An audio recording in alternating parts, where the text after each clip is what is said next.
Hi there, my name is Steve Gerhardt and this is Brian. I know it's been a little while since I've done one of these videos, hoping to get back into the groove of it. And if so, I would like to start off with doing root beer, making easy root beer though. There are different ways of making root beer or sassafras, and you know, if you do the really homegrown method, it means, you know, getting roots and barks and boiling them down, and you're going to need equipment and stuff and things, and you know, we're not going to do that. I don't really have, unfortunately, the easy access to the materials or the equipment to be able to do that. So we're going to make easy root beer. So what is easy root beer? Well, let's start off with the ingredients. So the nice thing about this recipe is that you're not going to need that much in terms of equipment and ingredients, okay?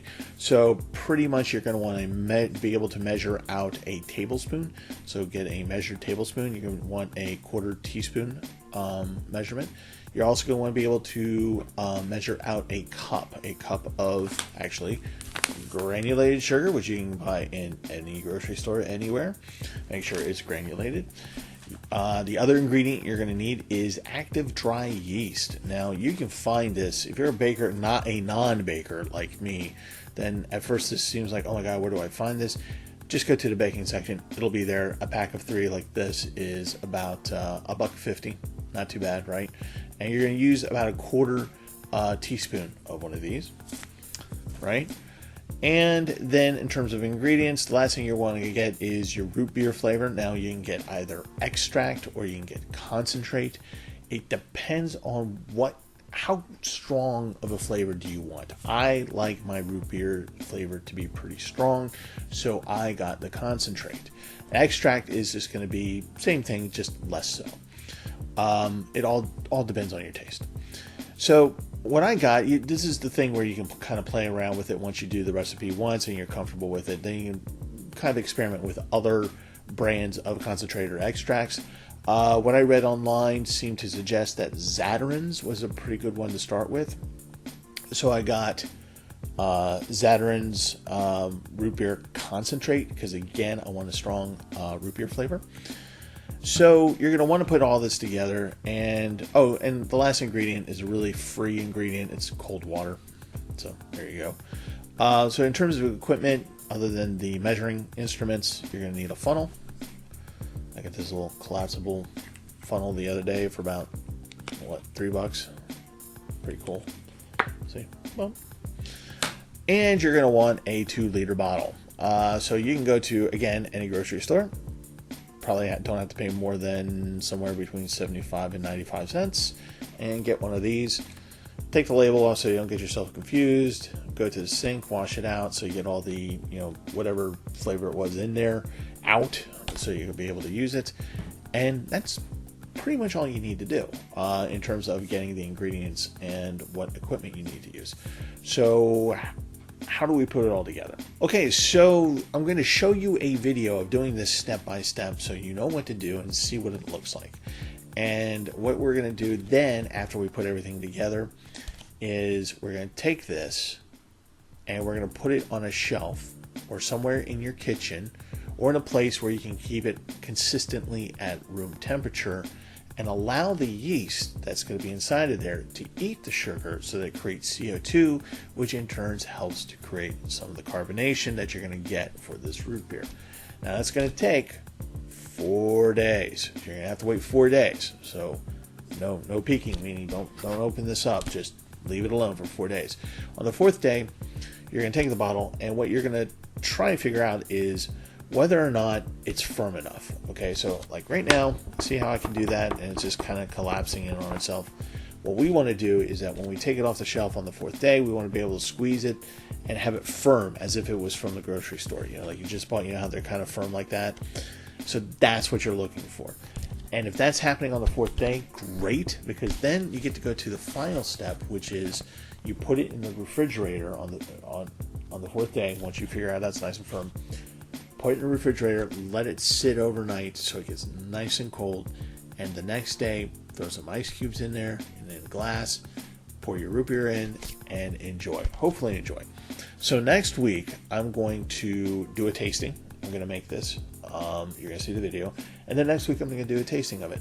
And hopefully I've made something wonderful and not god awful. But we shall know which I've made next week. In addition to next week, I'm also going to talk about some holiday beers that you might want to try between Thanksgiving and Christmas, because there's a whole bunch of stuff out there, and it's stuff you might want to have to stock your imaginary British pub with. Yes, we're still going to continue with the imaginary British pub. Okay, so that's it. Enjoy the video, and I will see you guys next time.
Blah, blah, blah.